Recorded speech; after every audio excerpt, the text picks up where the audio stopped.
I've done this for 16 years at the highest levels. If you wake up every day with a super clear intention and reverence for life, realizing how short it is, you absolutely get your act together. I posted on Instagram this morning. I said, listen, your destiny is ultimately controlled by a decision you already made this morning. Everyone watching this already made a decision this morning. This morning, they made it a life-changing, huge decision this morning. And that is either I'm gonna get up, enter the world with no intention, go through the motions to hopefully get by or survive, or I am going to get clear in this morning about what I want, what I'm going after, who I'm going to be, how I'm going to serve, and whether or not I'm going to be excellent and extraordinary or not. And the problem is most people never make that conscious decision. So I was learning early on, make the conscious decision about who you want to be each day, stay congruent with that. Like instead, it's like, how do I perceive this, and think through instead what my real intention should be.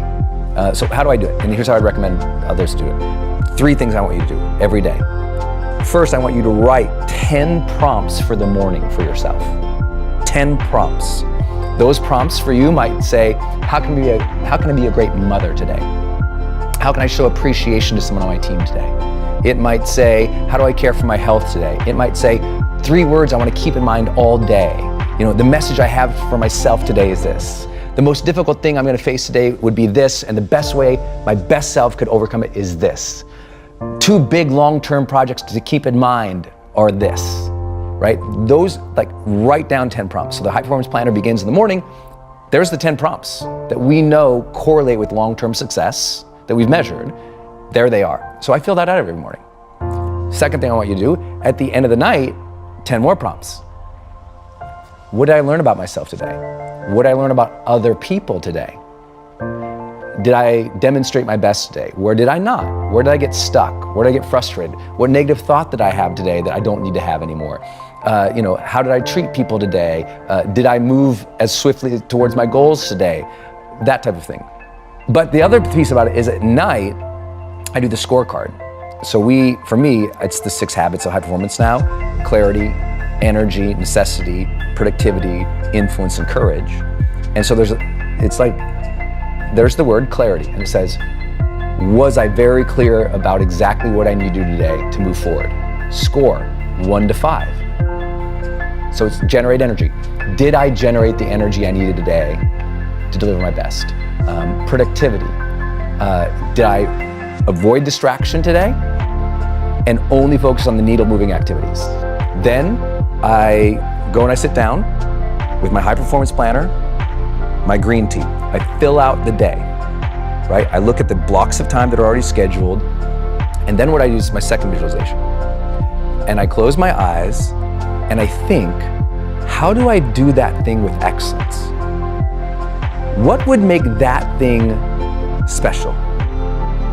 So I literally close my eyes and I visualize those blocks of time. And how would I do them well? That's a superpower. Most people write their day out and they just go about the day, and then sometimes they come back to the plan and they go, oh my God, I didn't even do it. Because I sit there and I think about, how do I do that well? That's the game changer. The world completely underestimates the power of visualization. Completely misutilizes the human power of contemplation. The number one thing I say to my high performance clients is going through the motions is the death of high performance. High performers don't go through the motions. Yeah, I think they've contemplated, they're intentional, they're thoughtful, they've practiced, they want it to go well. And the reason most people don't do that is because the pressure. It puts a lot of pressure on yourself.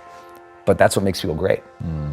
So you have a lot of people who are extremely talented at the top levels who they do endure the pain, and they really like the pain, and they will allow that all the day long. They'll allow that now because they'll tell their brain, this is what's expected. But they also don't let themselves feel good when feeling good is there. This is a real big problem. I mean, if you study like psychoses, a lot of people who really struggle with addictions, eating disorders are super common, who even when they feel that sense of self-love or self-acceptance. Oh, I'm not supposed to feel that. No, there is an element to personal development where you have to allow the good feelings and not push them away because it's like, oh, I don't deserve to feel that. Because a huge part of the world is telling themselves, I don't yet deserve to feel happy. Even though happiness comes up, I shouldn't feel that yet. I'm gonna keep striving. It's not until I get the next 2 million, then I'll let myself feel happy, even though they had that good Monday. And so you have a lot of people who are striving in difficulty, who also have not taught themselves the emotional side of what is called the most important movement in the history of the world in psychology, called positive psychology, kicked off by Marty Seligman, a good friend of mine. He sent me high. Without that work of saying, no, we also have to allow ourselves and teach ourselves to flourish, feel satisfaction, feel joy. So I'm 100% with you. And I'm like, the rule is, that's one side of the coin. And the other rule is, make sure you teach yourself to generate the positive emotions. Because what happens is, if you don't teach yourself to generate the positive emotions as well, then what ends up happening is you burn out, or you become a cliche of the person who had it all and never felt fulfilled.